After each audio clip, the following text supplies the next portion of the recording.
Gratitude. Oh God, don't you love when they talk to us this way, folks? Don't you love when they talk like, "You should have gratitude, you filthy peasants." Hello, everyone. Welcome back to Casual Revolt. I am Casual Revolt. I am trained as a teacher. Today, I am reacting to yet another PragerU video. PragerU video. This video is called "Socialism Makes People Selfish." Well, we'll see about this. I suspect that this is going to be a completely unbiased and neutral perspective on socialism. And by the way, Trump is pushing to have PragerU taught in classrooms, and it is being used to be taught in classrooms all over the country, especially in red states. So God help us there. Also, Trump, after the election of Zohran Mamdani, made this week basically announced that this week would forever be called Anti-Communism Week. Of course, if you read the statement where he makes this anti-communism week, he appears to not know what communism even is.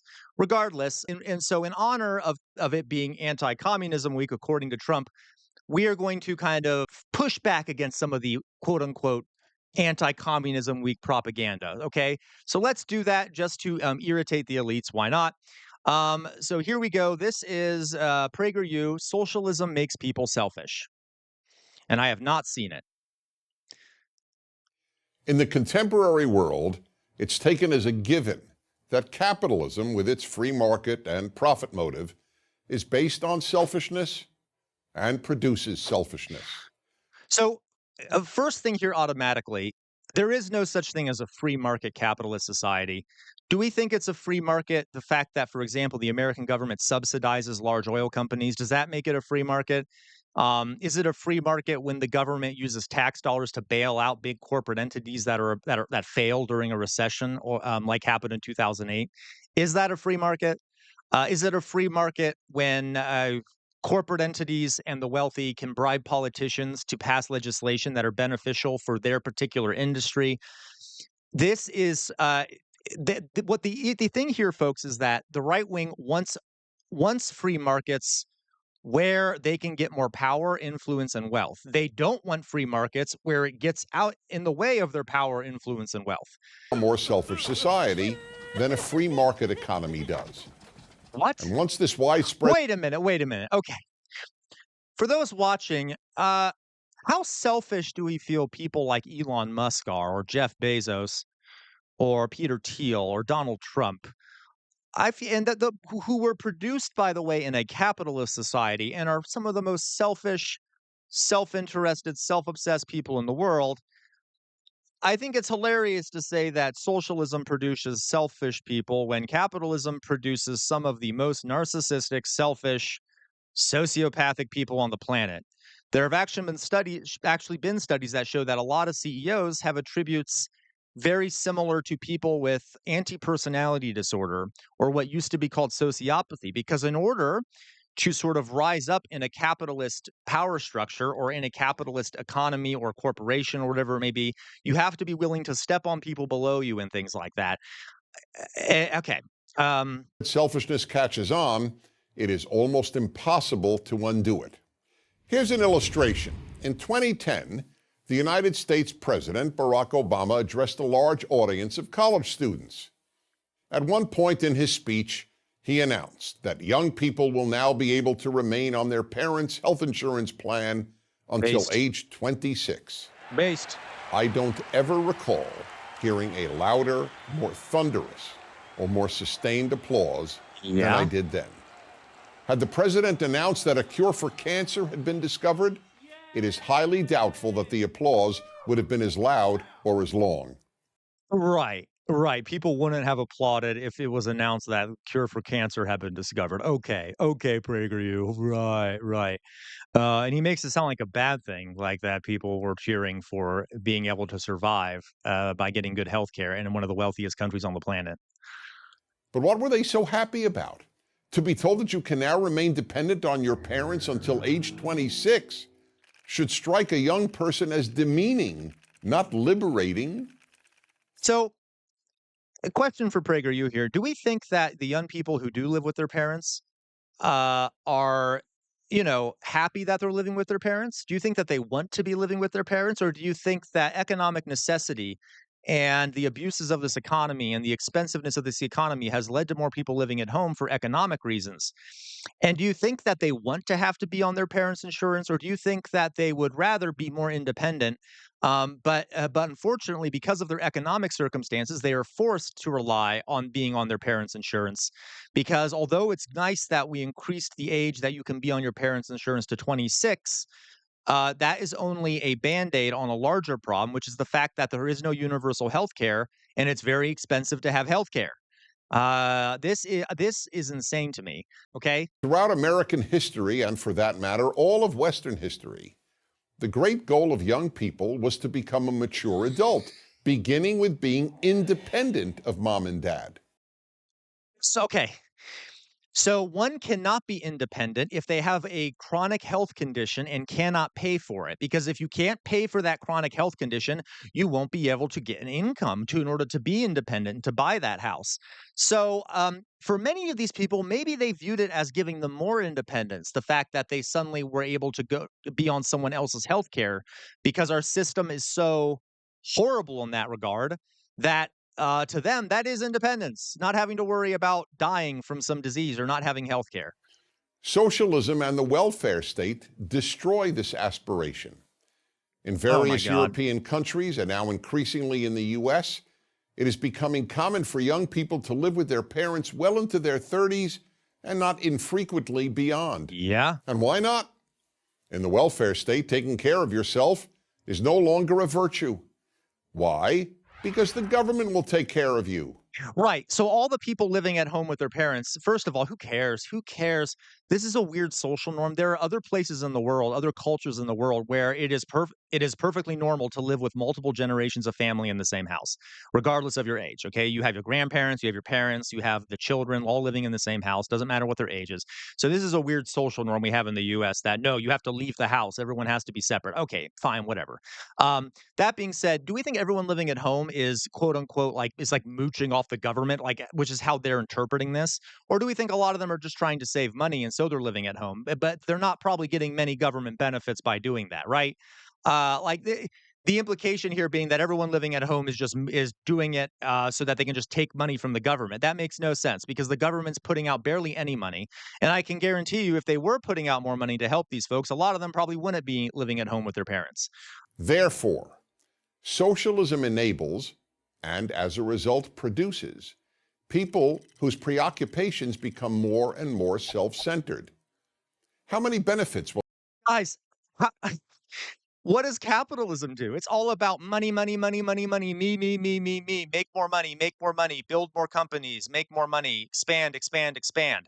That is the whole capital thing about capitalism is like selfishness. You do whatever you need to do to make a profit, and it's encouraged and it makes sense logically. Like a business owner should want to focus only on profits because under capitalism, if they don't, their company will be destroyed by a bigger company. It is incentivized. I receive from the government? Will the government pay for my education? Will the government pay for my health care? What is the youngest age at which I can retire? So remember, folks, you can, if you live in a truly democratic system, now I'm not saying the United States is truly democratic because it's not, but in theory, if you had a truly democratic system, another way you could frame the government is the people, right? If we had a democratic system where the government was actually chosen democratically by the people, or the government was the people, this could be reframed as, let's see, how did they frame it? They framed it as, will the government pay for my education? If we had a different perspective, we could reframe it as, will the American people collectively decide that we want everyone to have an education and pay for everyone's education? Will the American government collectively decide to give everyone health care for lower costs and to make sure people aren't dying of treatable diseases? Okay. These conservatives love trying to make the government seem like this separate entity, and yeah, it is in some ways, but they're this is their way of hiding the democratic nature of this, right? Or at least what should be a democratic nature of this. Will the government pay for my health care? What is the youngest age at which I can retire?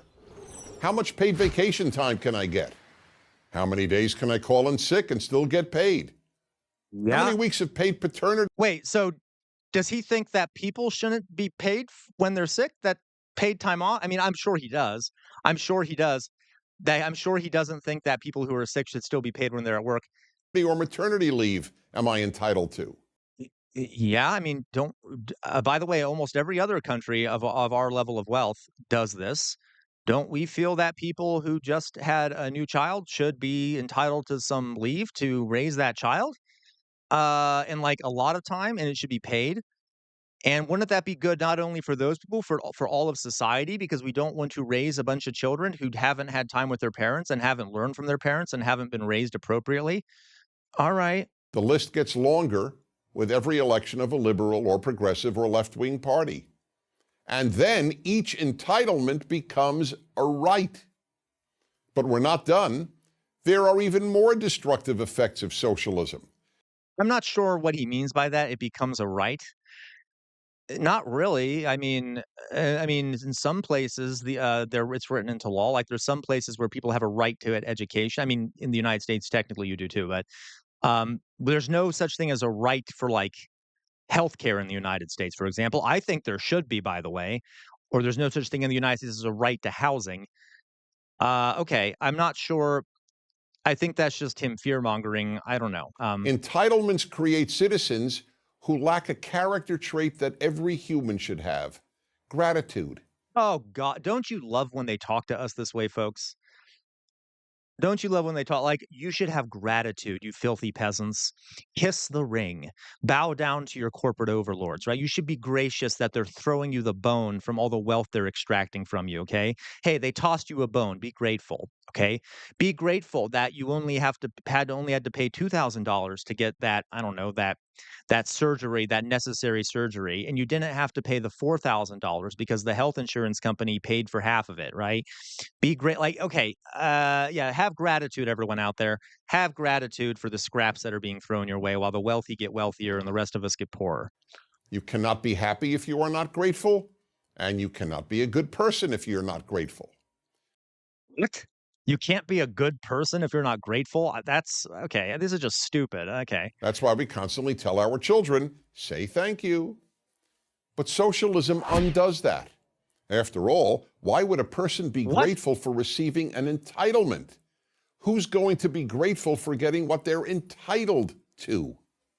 So instead of thank I'm okay. I you, don't, the citizen of the welfare state is taught to say, what more am I entitled to?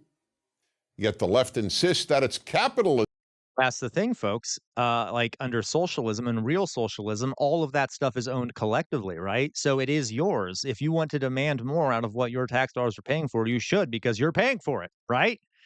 And if that's what the people of a society want, then they can collectively decide to give themselves health care and give themselves whatever. And it's not entitlement, it's just what we think is best for society. Okay, all right. And the free market, not socialism, that produces selfish people. But the truth is that capitalism and the free market produce much less selfish people. Oh, is that so? Teaching people to work hard and take care of themselves and others, and that they Really? Really? Does it teach people to take care of each other? Does it?